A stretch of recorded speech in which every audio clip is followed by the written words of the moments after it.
Hey everyone, welcome to the Sith Dominion. I am your host, Dr. Dana Martin, and with me on the show today is returning guest, Drama Llama Mama. Hello, Cynthia. How are you today? I'm doing well. Thanks for having me again. Absolutely. And our other guest, longtime caller, first time, or no, Long long time time listener, first time caller, John Ambrose, staff writer over at geeknewsnow.net, and just all over the place. You'll see him on several of our other shows. So, hello, Mr. Ambrose, and welcome to our show. Pleasure to be here. Absolutely. So, we have a jam packed show. First of all, I appreciate the 20 to 50 views that we're getting on these shows so much, and I will tell you why. Because as long as there's someone watching, they're going to let me continue. So thank you for 10 episodes. Yay. Okay, we're at 10 episodes. We're a fifth of the way on as many episodes as my previous podcast endeavor. So something to stick a pin in and think about. Oh, which you have been on that show multiple times. Yes. I have. So we're gonna jump right in, and I'm real excited about the show. Yes, it's our 10th, but also Kylo Ren has become a very polarizing character, and later on in the show we're gonna really I think try to dissect some things about Kylo Ren that I had not given a lot of thought to, and has started to change my perspective on the lad, if you will. Actually, I had said in the outline in all caps, "Hear me out," for for our co-host tonight. Yeah, but let's start with some news. So, some big news coming out of Hollywood, still impacting all of our fandom love for all of our shows and content. John has a article up right now. I have to look at it because I always want to say, that sounds good. The soup of the day. Soup du jour. No, force majeure. Tour de force majeure is the name of the article. I don't want to give it away, but you want to talk some high level about what's going on, man? Yeah. Well, for those of you that don't know, and I don't want to sound condescending, so if you know it, you know, force majeure is a policy that's worked into almost every contract in Hollywood, unless you have a fantastic lawyer who talks your way out of it when you sign the deal. And pretty much it's like an act of God clause or something like a strike. It allows the studios to suspend and cancel projects that are otherwise costing them money. So in the article, I pretty much hypothesized that the studios want to keep the strike going. Warner Brothers has up to date saved $300 million. What? With this work stoppage. Because they're just canceling projects, and they're not paying anybody. And I think the studios are using this as an excuse to cancel projects they didn't want, and to hit the reset button. So I don't think the strike is going to end anytime soon. And I think the studios are just going to keep slashing, just like I talked to you before we went on air. Peacock or NBC, I call them Peacock now because I stream, just canceled with Lorne Michaels of all people, who's a living legend. They suspended a deal with him. So I think the studios are sending a message out because they did tend an offer to the writers that was going to give them their first significant raise in 35 years. And it gave them pretty much everything they were going to ask for, except for the amount of writers assigned to the writers' room. And the writers took an all or nothing stance and walked. Ooh. And I think, and they were going to earn up to $11,000 a week.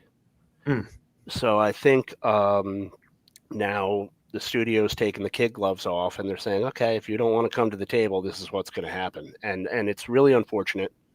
There's a lot of people, good workers, good writers that are caught in the crossfire here, and it's just a shame that the bottom line for a lot of these honest people that are striking in solidarity is getting hit.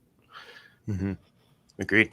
I think it's interesting. Anytime we have these issues where technology really changes, like the landscape in ways that we can't even imagine, and in the way of like pay structure for these writers, or for like everything has changed, and you cannot stick with the old ways, right? You got to be able to figure it out, come together and talk about it, figure it out. However, how do you force a come together and figure it out when you just said roughly $300 million that Warner Brothers is saved?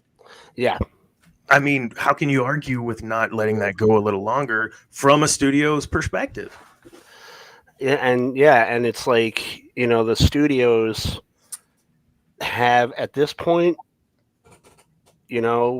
people in streaming.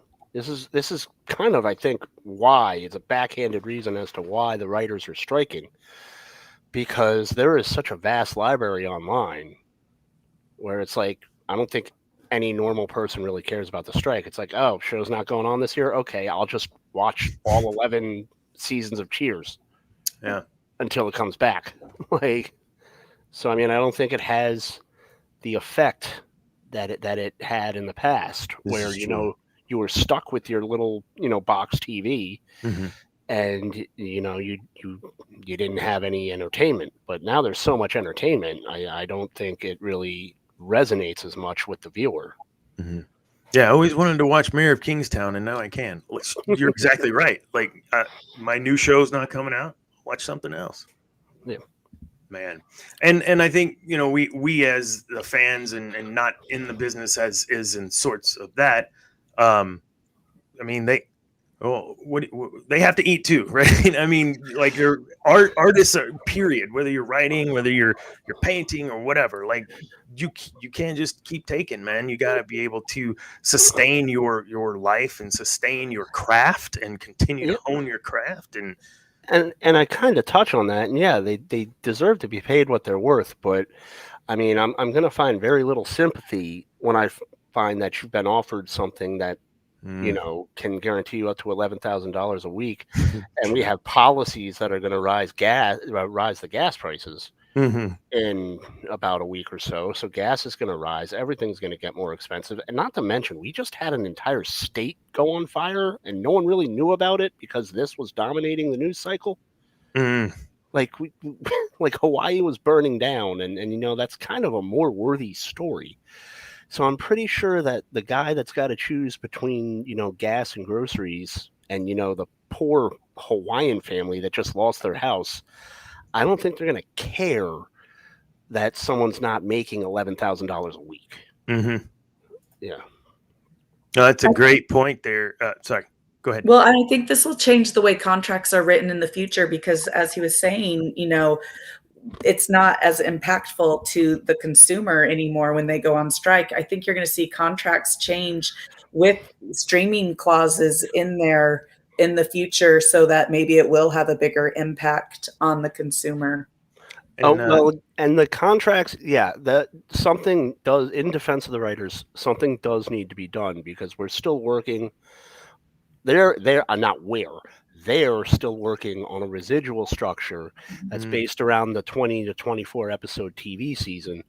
And, you're indentured to the studio, but you write now, seasons are going for as little as 6. What was Moon Knight? 6 episodes? Yeah. And, the writers that were assigned that, they're stuck with Disney because there's an exclusivity clause, and you're waiting for work. You can't go seek work from another studio or another or sign on to another project. And that worked fine when you were writing for like The Simpsons and you had 25 weeks to figure out what to do. Sure. But 6 weeks is a short amount of time. And in the writer's defense, that is that should be a really huge bone of contention. Agreed. One last bit about that. When I recall other industries, in let's say airlines, let's say baseball. I think baseball is a good example. You lose fans, and some of those never return. And unfortunately, I think caught in the crossfire are the people who consume. Right, we're the ones that want to see the material and see your art, and we're not going to get to see it. And that's a fantastic example, because before 1994, Montreal was a top 10 team for attendance. You know, people would go to Montreal to see games. Montrealers loved their Expos, and I think the Expos were on track to, if I'm wrong, I don't have, I follow baseball religiously. I believe the Expos were in first place that year, and they were, a candidate for the World Series. Mm-hmm. And after that, it was just never the same. They were getting 2,000 people a game, 3,000 people a game, and they ended up in Washington. And that was a shame. Totally. Well, I appreciate that, Ambrose. And everyone check out. I think I got did I put the thingy? I don't know. I thought I put a thingy. Oh, just geeknewsnow.net. There you go. Geeknewsnow.net. Check out Force Majeure, Tour de Force Majeure. And still, I hear. I love the wordplay we're allowed to use here. It's so fun. Tour de Fire. So, awesome. So let's start looking at our boy Ben. We're going to move into. I got to change it. So I went through the whole. Thank you, David Furr, at David Furr, for giving us the walkthrough on this software, because I'm a big baby and I was like, I want to use my own software. But I've been using yours. So I was going to push this button. There it is. Ooh, yeah, I know, right? And a scroller at the bottom. So I really need Kat to jump in and say she's impressed with my skills. Ben Solo, man. Where's the truth? I don't think in the three scenes, and we're just gonna jump right into the scene where Luke is going to kill him, or Luke is thinking of striking him down, or Luke is whatever. I think that even the three stories we have on his and whatever we are told the story is, I think there's still something else to it. And I say that because of the absolute sheer slobbering. He wasn't angry, in my opinion. He was hurting when he was saying more, kill, Luke Skywalker. I mean, it's coming off his anger, but in my mind, it's hurt, and it's because of whatever really happened there between them two. I just want to see what y'all's thoughts are about that, just to crack it open right away. I defer to the lady. Mm-hmm. Well, I know, I'm not sure if it was in this battle where Luke tells him, but Luke says, hey, if you destroy me, I'm going to be with you forever. I think it was in that, was it in that battle, or was it in another one? But I think up to that point, I think I mentioned this before to you, I had seen Ben as a whiny version of Darth Vader, just another reincarnation of that Anakin, or as an Anakin. And I think in this moment, that's when we first really see the wrestle inside of him. As he's, Luke has just said, hey, I'm sorry, I failed you. But I'm here with you if you do this, the force is greater than both of us, and I will be a part of you forever. And I think that thought you can see in his eyes as he processes that, as he's considering, is that something I want, or is that something that will just completely destroy me? Mm-hmm. I think my main problem with the sequel trilogies is something like this, because where George Lucas was a master with even in the prequel trilogies that were maligned before this came along, where he was a master in storytelling, was telling a story without telling it. And you kind of, he would leave tidbits so you can kind of figure out what's going on. Okay, Darth Vader and Obi-Wan had a rivalry. And in the first movie, it's like he could possibly be Anakin. He probably is Anakin, but we don't really know yet. And George Lucas was a master in letting you figure it out, but also leaving a trail of breadcrumbs without beating you over the head with the story. The problem the sequel trilogy had is it was so disjointed, and it seemed like there was no communication. It ruined the possibility for this character who had a lot of potential to be a great character. It kind of just ruined him. Yeah. And he came off, as Cynthia said, he came off as like a 10-year-old who didn't get the bike he wanted for Christmas. And that fight with him and Luke, this is why I really don't think Rian Johnson is a good director. I know everybody thinks he's the next Hitchcock because Knives Out made some money or something, but I don't think he's a good director and Dave Furr did not believe me, and I had to send him the video. The fight between him and Luke Skywalker at the end of Last Jedi is a shot-for-shot recreation of the ending of Escape from L.A. Oh, no way! Yes, I will send you the video when we get off. Snake Plissken? Like Snake Plissken. It is from when Luke walks out of and this guy put a YouTube video together, and it has the Snake Plissken on one side and Luke Skywalker on the other, and it shows Snake Plissken walking out of the flames, Luke walking out of the smoke, the guard putting the gun through Pliskin to see if he's a hologram, Kylo Ren putting the lightsaber through Luke. Gosh. It's like 100%. Wow. Shot for shot recreation of the end. And like I'm watching it, I'm like, I don't even like this movie, and I'm thinking about it, and it's like I've seen this ending somewhere. And my old roommate was like, yeah, dude, that's the ending from Escape from LA. And that's lost on this generation. They don't know Snake Plissken. I mean, nobody knows. We know that. Whoa, I gotta check that out, man. That's insane. I'll send you the video when we log off of this. Heck yeah. But I think it would have helped to give a little bit more mystery to Kylo Ren. Like they told the guy's story in like 10 minutes, and then you're like, okay, I don't care. There's nothing to really figure out. His mask came off like 20 minutes into the movie. It's like, okay, why were you even wearing a mask? like seriously, like the mask is supposed to be in Star Wars. Masks are mystery. It's like I want to see the guy's face, and there's supposed to be a big reveal. No, he got mad and like took it off and threw it. Oh yeah, Empire, and you see and you're like, oh, that's the back of Anakin's head, and you're freaking, Yeah. 10 minutes in. Yeah, like you, and he's just like, meh, and like, so like, I just think J.J. Abrams just is not an original writer. He's done some all right projects. I'm not saying he's a complete hack. What I am saying is that he doesn't really have any original ideas. I'm pretty sure when he wakes up in the morning, he has to watch his wife brush her teeth so he knows what to do. Oh my. Yeah, and him and Johnson did not communicate, and it led to disjointed characters, and it led to a disjointed string of films, and it just was not. It just ruined the quality.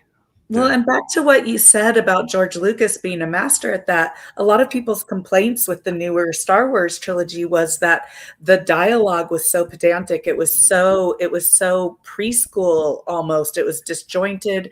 The dialogue felt like little kids were saying it. And George Lucas, again, to your point, was able to give enough through the few words they spoke, and he trusted his audience to be smarter than the newer writers and directors did, I think. Carrie Fisher had said, like, I read the script, no one talks like this, right? And I think that's the quote. No one talks like this. And Tamara Morrison said it on the set of Book of Boba Fett. He was like, this isn't Boba Fett.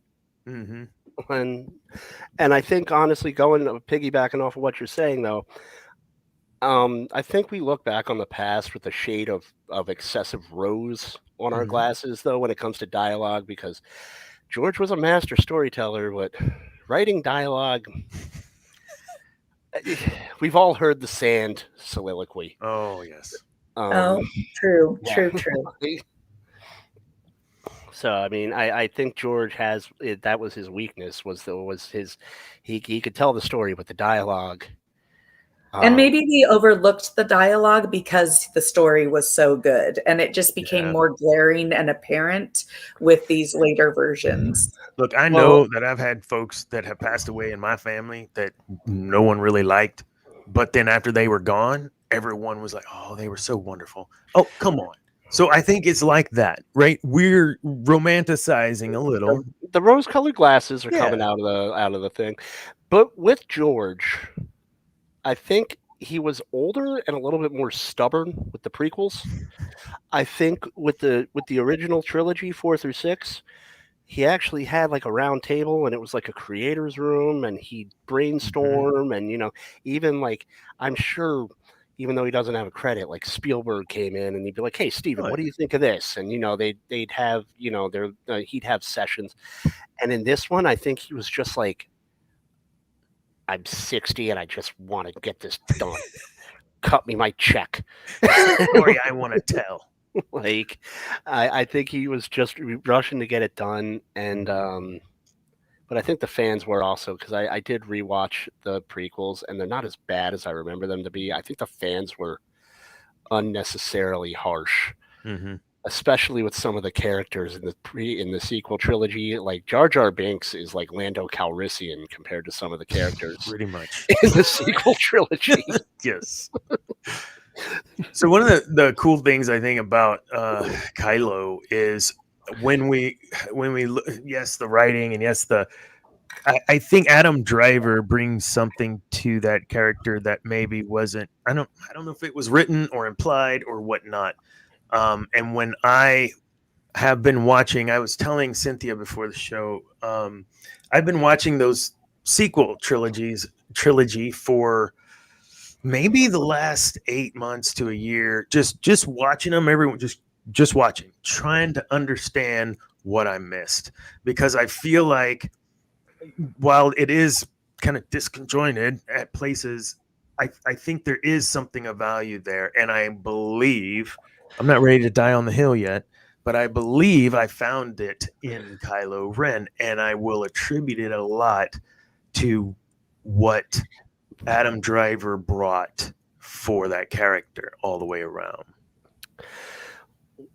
Well, what I don't understand about the progression of his character is, and this is what I mean, George Lucas would have filled us in with what actually happened to Luke, because we went from Return of the Jedi, where he's like, "My father, who killed a room full of children, still has good in him. I can save him. I will not strike down my father," to, "Yo, this little bastard's got to go." Yeah. So what happened to erase those ideals? And that's one of the things I believe. I'm glad you stated that, because in the scope of what we would lean on as saying this is evil, this is dark side, whatever. I'm not advocating killing younglings, but I am saying that, is there still good in someone if they're doing something for the betterment of what they believe their intent is good? I mean, if you take out the slaughter of the children, I think Anakin's demands were kind of reasonable. I mean, if you take that whole kerfuffle out. And I think in that moment he was not in control at all, so if you take that out, that's a moment where he completely lost control. He may have said it was for the betterment of, of his quest, but no, like, he lost control in that moment. But tiny little obedient Jedi younglings turn into stubborn old, we're going to secretly order assassinations Jedi. And you know what? I was so pissed. And I knew it the whole time. This is what's going to happen. This is what they're going to do. And that's what they did. When they did that, and so I was like, you got to be kidding me. See, this is why the Jedis needed to have, at least one or two normal people in the room, because that normal dude would have seen Anakin walk in and he would have been like, something's not right, guys. Oh, no, yep, he drew the saber. Yep, run. We gotta run. We gotta get out of here. Oh crap! He got me. But do you think he was thinking as he walked in there what you said, that they were going to grow up to be Jedi, or do you think he was just acting? Because the way he was portrayed, he was not that intelligent to think that far ahead. He was yeah, I feel like he was blind obedience there. So I believe they did some disservice to the writing in his character there. In other forms of medium, like Clone Wars, he's a brilliant strategist. He's smart, and but they did kind of make him. No, but I mean, it there is something to the Force, the dark side, bringing you off balance. And he was a brilliant tactician when he was able to keep things in check. But when Palpatine finally dug in and got him, you know, everything short circuits for him. Mm-hmm. And you know, you focus on that one thing, and Palpatine's sitting there telling him his wife's going to die unless he saves him, and he's running through, and you know. What's a couple kids if my wife gets to live? Mm-hmm. Yeah, so. Well, and that brings us to the legacy piece, which I think is huge in this, that maybe gets a little put to the side. Kylo Ren's motivation, from what we're told, is that he, you know, wants to finish what his grandfather started, right? And that in and of itself is a piece of legacy, right? But his uncle, who, I mean, you got to think he was at the academy, right? So at the academy, sleeping. Like Han and Leia weren't there, and they didn't appear, at least from my understanding, and I haven't read all the comics that are related. They didn't live together. I mean, he was on his own, essentially. So his dad's off being a scum, and his mother's trying to, you know, do the little rebellion thing again. What does he have? And I'm not trying to make an excuse for him, just maybe a little bit of an explanation. All he has is his freaking uncle, man. But that's all he has. But also, like, it's not explained what happened.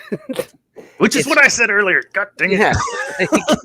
No, like, I'm just reiterating your point. And you're like, right. It's not like like I said, where did the ideals get lost? Mm-hmm. And no one.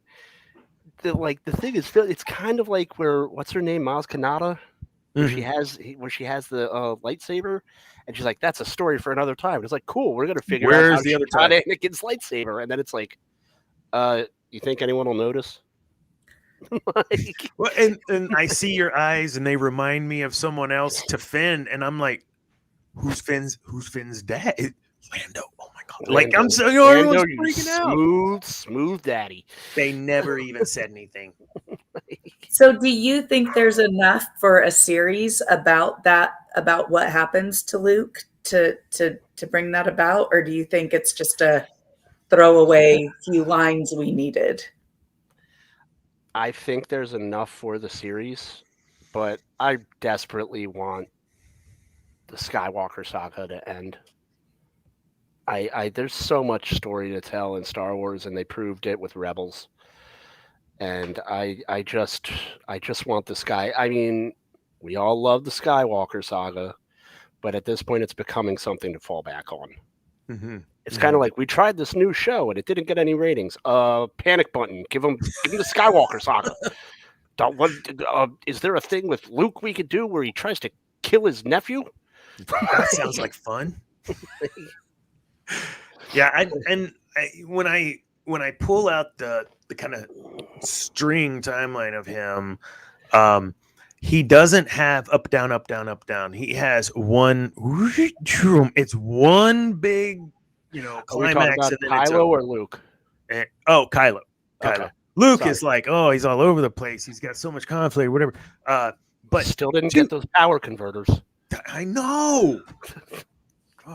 Maybe that was what ruined him. Maybe he woke up one day and he was like, God, go to the dark side for a little while in the graphic novel. Get those power converters.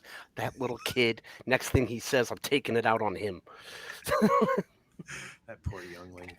So,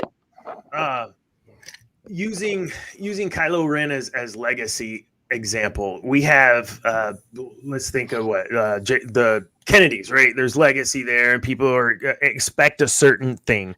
I don't care about their politics, whatever. I'm just saying the legacy piece, right? So Trumps have a legacy piece to them. Hilton's a legacy piece. All these big business owners, what have you. Within that, the next generation start to kind of get screwed up and messed up in the head, and there's all sorts of studies and why these sorts of things happen. But I just want to make it real simple and maybe think about perhaps I don't know, maybe it's having to live up to. Sometimes it is the earlier generation. I mean, Ted Kennedy filmed the worst Oldsmobile commercial ever. And didn't he Oldsmobile was like, couldn't you drive like a foreign car or something, Ted? What are you doing to us? Well, and he also got into trouble with the law too. I mean, he's I think vehicular manslaughter in there too. Yeah, goodness gracious. So when we have bits like that, right? We have, I don't want to be like my dad. I don't want to be like my parents. I don't want to be like. But then, some folks, I want to be just like my folks. How do you know what to get from your folks? No, right? Our folks aren't perfect. How do you know what to take from them within your own life? Like what was good, what was bad, and sorting through that. I think Kylo didn't have that radar, right? And he didn't have that upbringing. Yeah. And so from us, I think we have that benefit. Certainly, majority of people on our planet, that I can watch, I can view, I can understand and learn how to be social, be a contributor in society, et cetera, et cetera. But yeah, Johnny didn't have that. And all these Jedi, man, they all get whacked in the head because they're ripped from their families. It doesn't make sense to me. I get that I have to be a good guy, but can't I see my mom? Yeah, I miss missing dark side. That is. Are you kidding me? Like, their attachment. I got to see my mom. I mean, that's my mom. So there had to have been for me, like, that's why I say when he was yelling and the laser cannons were killing Luke, or the hollow Luke, and he was yelling more, I just think it had to have been hurt for whatever did happen, more than he wasn't. It just didn't seem angry to me. I would love to hear Adam Driver talk about that scene and what I don't think he ever will. Oh, dude! I think he left Star Wars in the rear view when the Reylo fans started threatening his wife. Nah. So he's never gonna. The Reylo fans did a number on him. Like, he needs a security detail. Really? Yeah. He got like stalked. Him and Daisy Ridley, but he got it worse. Really? Like, people were threatening his family, like genuinely expecting him to form a relationship with Daisy Ridley if something happened to his family. It was bizarre. It was a very, very bizarre year after the Rise of Skywalker came out. I did not even know that. Yeah. But kind of back to your point about family and that legacy there, and talking about Kylo Ren not having his parents around all the time. You think about who told him stories about his parents. Luke Skywalker, other influence in his life. So he's hearing these stories, and when you pass on stories, you exaggerate, you build up or tear down. If you don't want him to be like his grandfather, you say horrible things about the grandfather. So he's having that pressure of not being one person and being another person, and then not knowing his parents as well. Maybe I know my brother's adopted. When he turned 18, he left home. He knew about where his birth parents were, and he just needed to see them. And that was, and it was a wild 2 months. We didn't know where he was. He just needed to see them. He didn't even meet them. He just needed to see them and get back, and then he could go on with his life. And I think that's a driving force in a lot of these characters that you're talking about, is knowing they have all these people telling them who they are or who they're destined to be, or the Force, chose you, or, whatever, but they need to know who they are and where they're from. And Kylo Mhm. got different versions of where he came from. So That's a great point. can I pose a question to the two Please. of you? Episode 7, as we know, was kind of a remake of A New Hope, for lack of a better term. Hit the nostalgia points. Everybody, when they saw it for the first time, was just happy to have Star Wars back. And then you kind of look back on it, and it's like, wasn't terrible, but wasn't great either. Would Episode 7 have been better served for the fans if they just covered all the stuff we're talking about, and you had Kylo and Luke, and it shows that Obi-Wan Padawan relationship, and then you see how everything unfolds, and then you see Kylo turn, and you see Snoke recruit him, and then that kicks off the sequel trilogy? Would that have been a better Episode 7? Because I think that would have been a better Episode 7. I think in terms of the franchise, they had to do what they did for Episode 7. They had to bring back the people that they lost with the prequels. But I think in terms of character development and understanding, absolutely 100%. But then you can tease that and make what was Episode 7, Episode 8, and introduce Rey. And you can even bring in Leia and Han, because they're his parents. You could have had that dynamic in that hypothetical Episode 7, and you would have had Luke, and you would have had what the fans wanted all along. You would have Leia, Han, and Luke on the same screen, which we never got. I think it comes down to quick buck. Yeah. Yeah. Right.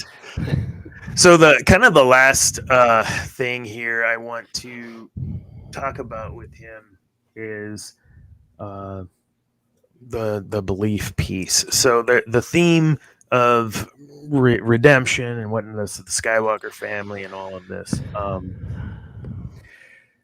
Luke believed in his father. There's still good in him, and I love how Ambrose said, "Yeah, he killed a bunch of kids, but there's a little drop of good left in him." But the point is, above and beyond that, Luke believed. Luke was the only one that believed. Nobody else. And Luke had only known him for like 10 minutes. How do you know? Yeah, Leia was like, dude, he literally blew my dad up. Dude, well, she had the look of disgust, and Carrie Fisher did that perfect when he says, "You're my," she's like, I know. Oh, what? Vader's my father? Like, you can see it, like, gross, go away, run away. And the whiner Luke became the hero in that moment. And so we keep that down the line, and now here we have father son, the only one that believed in the son wasn't Leia. I don't know anyone even liked Leia. She didn't believe in nobody. Han, I saw our son. That's what he says. I saw Ben. That's not what she says. Oh, he's a turd now. And even face to face in the end for Han, which can be some fan theory out there about what actually happened.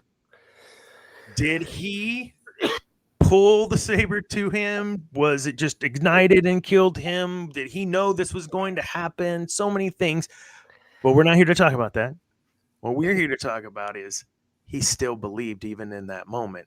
Looking at his son, he still loved him. It didn't matter. So you can kind of tell in that moment that Kylo is kind of struggling. I don't think he's faking it. Yeah. When Han's approaching him, I don't think he initially wants to kill him. I think he is genuinely struggling, and then the dark side overtakes him, and then you got Han kebab. So yeah, what were you gonna say? So the next bit at the in the last movie, him and his father having the manifestation of his father. What I found so interesting in that, whole final scene, and don't tell anybody. I'm going to tell the world, like, I was getting misty-eyed for the first time ever in that scene. And I think it's just because I've been watching this. I've been looking at Kylo from many angles, and maybe Adam Driver's just, he does it for me too, maybe. I don't know. He's but a good actor. He had me when he stopped fighting, when Leia had reached to him in the Force. He was Ben. He heard his mother. It wasn't. Are you telling me that's the only time she ever tried to call for him? No way. No way. But he heard her in that moment, because in that moment, there was not the dark blockage to prevent him from hearing her. And in that moment, even before Han appeared to him, I believe he was already Ben Solo again. Yeah. See, his dad in the manifestation believed in him, which means that he knew through it all his father never stopped loving him. I mean, my whole problem with that last movie was that this guy is supposed to be, the be all and end all of the Force, and Rey is also supposed to be the be all and end all of the Force. So, like, what's with the treasure hunt? Why don't you just? I know. Like, why don't you just use the Force? Like, you turned it into like an Uncharted movie. That was more of an Uncharted movie than Uncharted was. Yeah. Well, and then now we have Ahsoka where there's a map and we have to come on, guys. I kind of give that a little bit of leeway because that's at least going to a different galaxy. This is true. Like, okay, this is something we don't know about, and we saw it happen. Yeah, right. We saw him leave as opposed to Exegol. Ooh. Yeah. So I kind of give that a little bit of leeway, but and also, like, Ahsoka never really finished her training, so I don't think she has tracking skills. True. But like Rilo and Rey, it's like just and you're sitting there and you're like just come on. We didn't come here for it. Just use the Force. Use the Force. Like, you should be able to do. This is what you do. Like, this is the whole point. Reach out. And who's the jerk that left the artifacts around? Why couldn't he just be like, "Oh yeah, here you go"? Why have to be burying everything? I don't. You're gonna. What is the point of Luke? Did Luke? Luke raised as a Force ghost, raised his X-wing. I'm trying to think, and I could be wrong. Someone correct me, but had that ever happened before, that a Force ghost would physically interact, aside from old man Obi-Wan sitting on a log? I want to say that in Clone Wars, when Yoda was finally communicating with Qui-Gon was shaking furniture and stuff to get his attention. That's right. Because he couldn't fully turn into a Force ghost. So I want to say, yes, that has happened before. Very cool. Yeah, I think watching that this evening was like, I don't know. I didn't like it. Didn't like it. Anyways, thank you all for the deep dive discussion. That was a deep one on old Kylo Ren, the poor dude.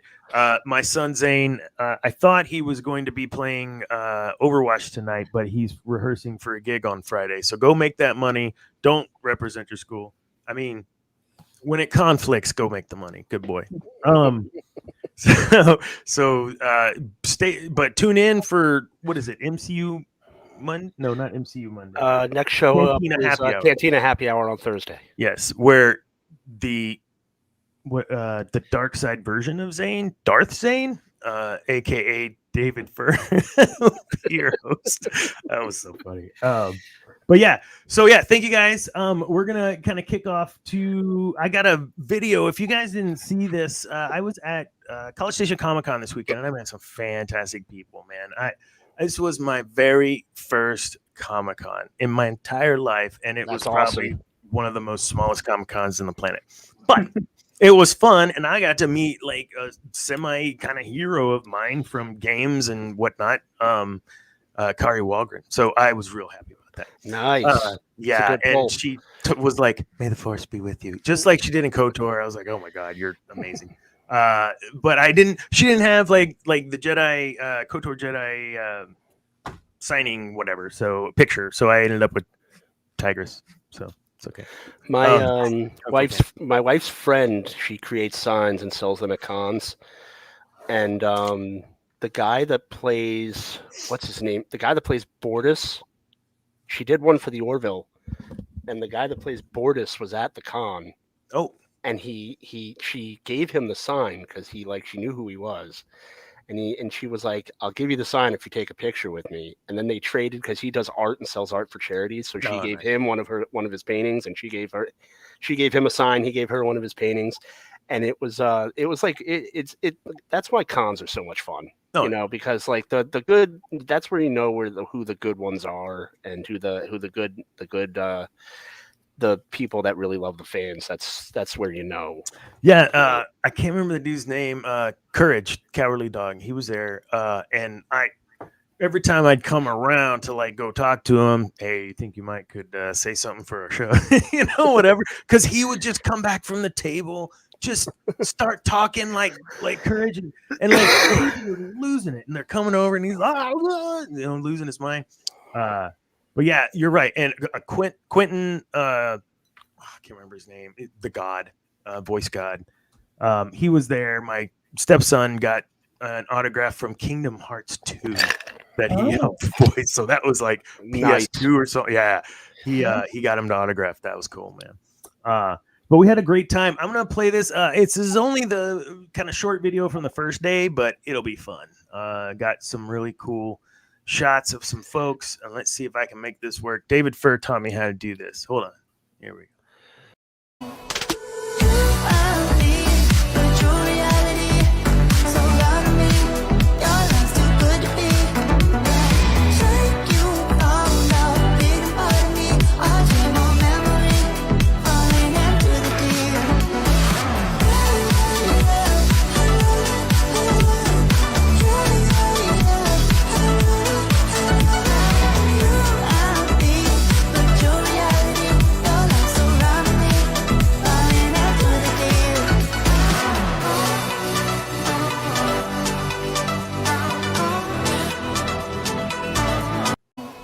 Oh, way to break that glass ceiling, Barbie. You made it to con life.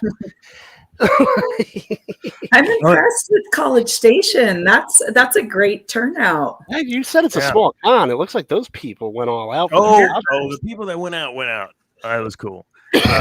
We had I can't remember, Cosplay Meg. She's a online cosplayer. I've seen her before. She came out as is it Miranda from N7? What is it?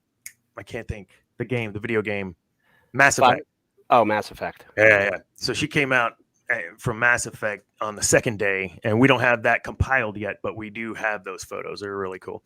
So yeah, I had a great time. Like I said, I got to watch a couple of panels. One of the panels I watched was Kari Walgren's panel, and she was kind of talking about how, for her, for us, right, we get to maybe cover something, writing something, getting that interview, that's real special or whatnot. And for her, the latest was being able to voice Melina and Katana in Mortal Kombat, because she's our age. Like, she grew up with Mortal Kombat, and all of that, and being able to voice one of those characters, really cool. So I think, to your point, John, the ones that come to these smaller cons, much more engaged, much more entertaining. And I mean, not saying someone else didn't show. Like, we thought John St. Austin was, I think he canceled on us. I was looking forward to that, getting an autograph, but no, Austin St. John. I'm not saying St. Austin. I said John St. Austin. He's like, well, that's fine. That's why I didn't come. You don't even know my name.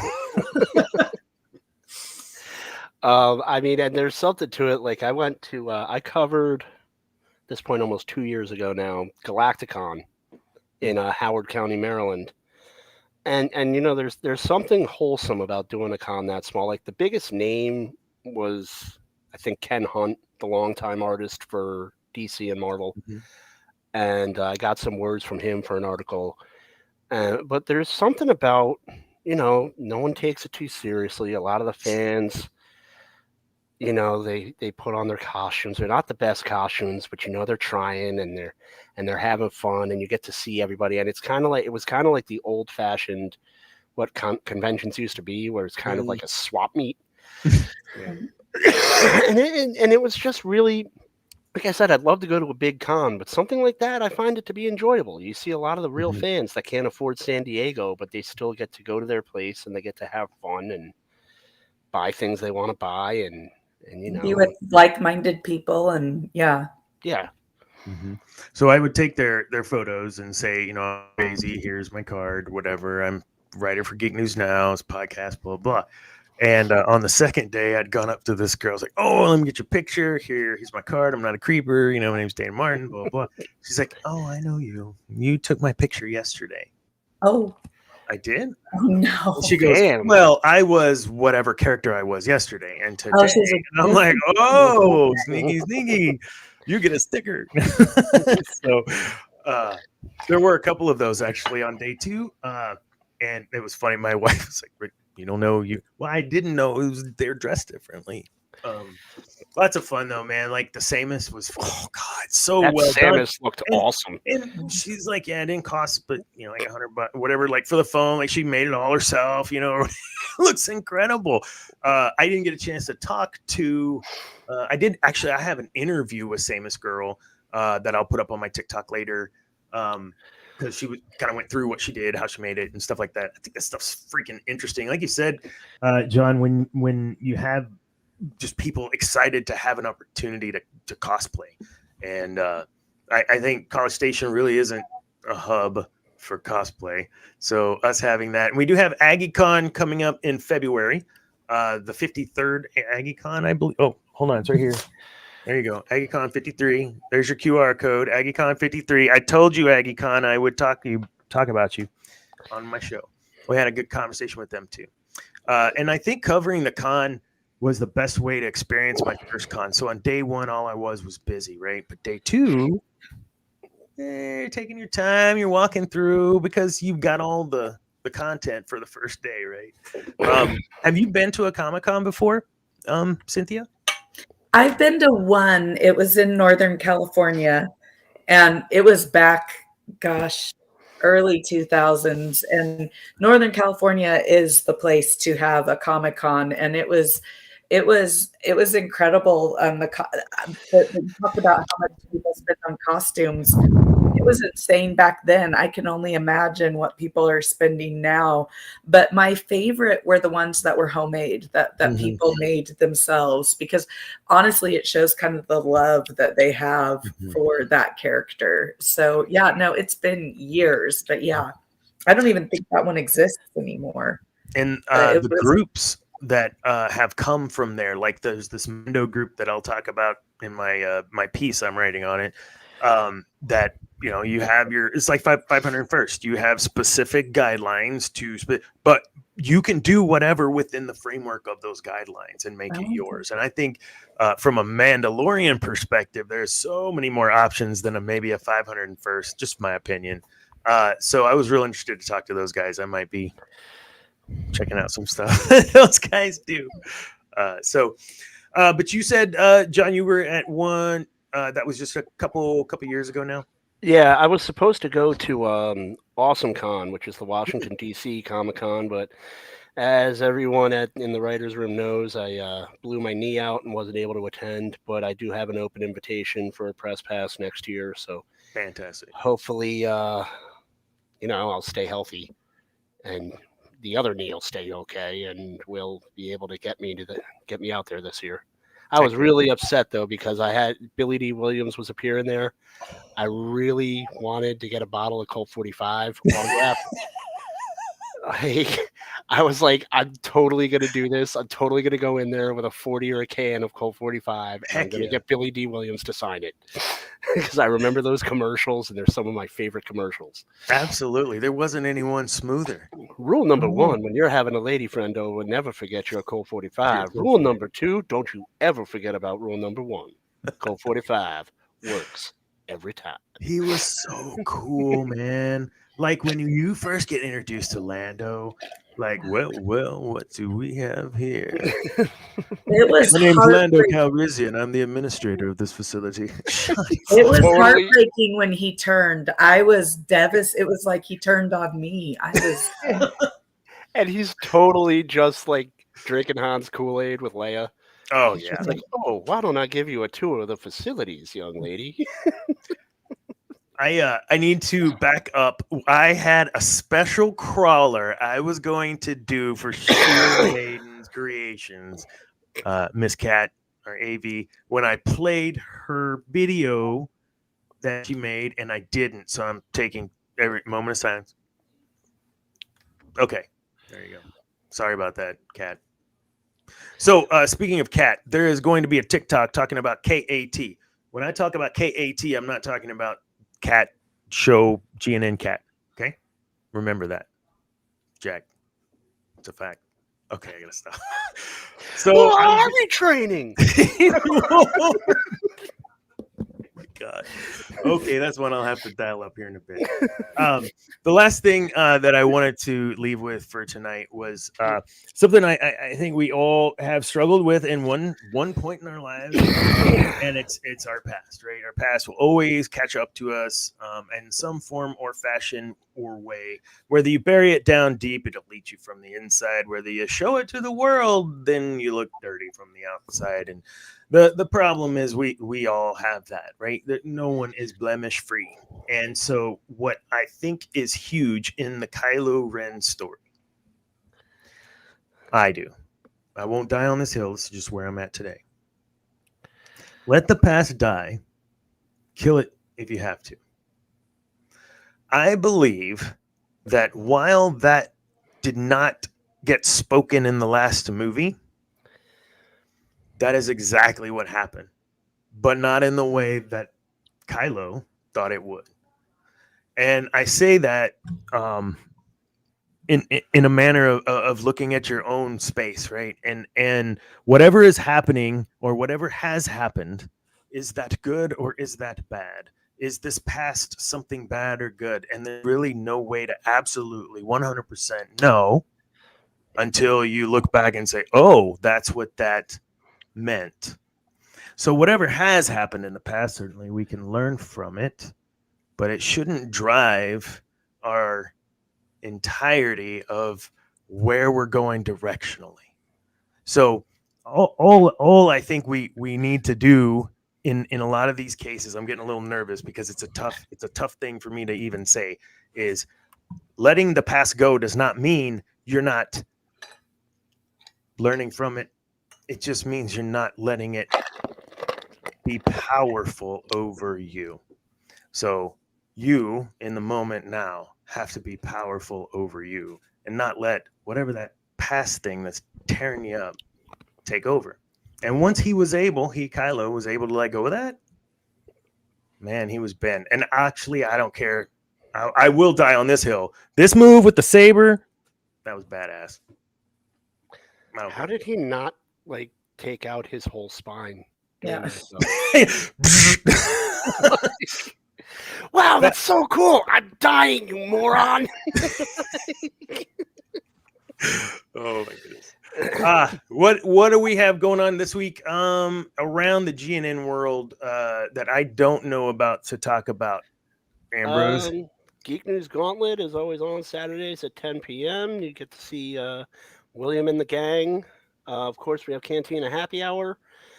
Dave and Debbie talk Star Wars. They'll be talking about Ahsoka Season 5, which airs tonight. So if you want to join Dave and Debbie and sometimes Cam, I'm pretty sure Cam will be on this week, catch Ahsoka tonight and tune in with them.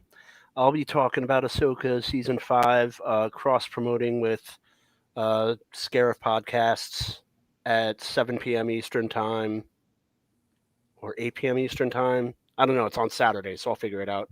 This Scarif. Right. This is on Scarif. I'll be discussing that with them. So that's kind of like earlier on Saturday than the Gauntlet, so you can watch my smiling face, and then you can tune in and see William and the gang. And I'm working on a piece right now about Warner Brothers has apparently hired the first artificial intelligence pop star. I saw that. So I played Detroit Become Human, and that was really in the video game. So I'm kind of interested in this, and I'm doing research on it, and hopefully I'll have an article in the next couple of days about it. Heck yeah. Awesome. Thanks, Ambrose. No How problem. about funny. you, Cynthia? Ahsoka is on downstairs. My boys are watching it right now, the newest episode. So Disney didn't ask for me, I'm live usually probably almost every morning at 5:30 on TikTok. But other than that, yep, just hunkering down. So I'll get up at 6:30, whatever. Take the dogs out, pull up my phone, and I got a notification that Cynthia's live at 5. Well, I already missed it. What am I supposed to do? I don't know what I'm to do. What That's are what you things? need to What are do. things like time? I'm still in the phase where I have a 3-year-old, so time is pretty much like, Dad, I'm up. Like it's like Gilbert Gottfried got reincarnated as a 3-year-old. It's like, Okay, I'm on the other side of that. I have a 22-year-old that calls me at 2 a.m, like every night, and says, why didn't you answer? It's like I'm being woken up again, like every night. Like, so it doesn't end. It doesn't end. But Guys, my cheek. she'll be like, and then like she'll go downstairs. And I love my daughter because she'll be like, now, Dad, I want you to get it right this time. I want eggs. I want yogurt. I want a cheese stick, and I want. I'm like, can we get a please? A please would be nice. like Yes, and your total is tiny terrorist. Like, I swear to God, I like when she moves out, I'm gonna ask for a house key, and on one random day when she's in her 20s, I'm gonna wait for her first hangover, and it might even be in the house. I want to wait for like the kid's first hangover, and I'm just gonna swing the door over and be like, "Get up! It's time to watch Paw Patrol. It's time to make breakfast. It's time and get it right." I want to watch Blaze." Oh my God. All right. What time is it? Oh, we are at time. My cheeks hurt. I can't go anymore. It's been a great time thank on you here, all. by the way. You two made you. this so fun tonight. 10th episode. It was a blast. We went all over the place, but we kept it focused on Mr. Ren or Mr. Solo, Ben Solo. So yeah, keep your eyes up. One more point. I'm sorry. I thought of this earlier. I don't mean to cut you off. Do you think he was named Ben now that we've watched Obi-Wan? Do you think Leia named him Ben after Ben Kenobi? 100%. And there's so much that I get twisted over because I felt the expanded universe story of all of that was way better. And that's another show. But yeah, I think now that we've seen this is, I think to your point earlier, right? Like we see now, we understand, and potentially now we get why he's called Ben, right? Yeah. They didn't fill us in on this other crap. And if you don't know what we're talking about, go back to the first of the show. And that was the problem I had with Rogue One. I really liked Rogue One, but it was like, I don't know anything about these characters, so I don't care. But now that they made Andor, it kind of retroactively makes Rogue One more enjoyable. It goes from all right to like actually good now that you have Andor. Yeah. Absolutely. Cool. Okay. Yeah, we got to bail. So I'm sorry, man. Dude, whatever. That way, when William's trying to get whatever to upload to the podcast world, the audio world, he's like, "Oh, you're not done yet." No, William, we're not. Thank you, William. Thank you all, though. Seriously, this was really fun. I'd love to have both of you back at some point. But next week, we are not going to be talking about anything because when I said I was going to be gone 2 weeks ago, all that's finally happening. So I will not be on Sit Dominion on Tuesday of next week. However, I will be broadcasting live from a special place on TikTok a couple of times next week, and it'll be super fun. And yeah, I'll give you a hint. What up, dude? All right, we'll catch all you guys in 2 weeks. And remember, kids, peace is a lie. There's only... Oh, wait. Like and subscribe. I don't want the AV people to get mad at me again. Now, remember, kids, peace is a lie. There is only passion. Good night. Oh, that's the intro. Here we go.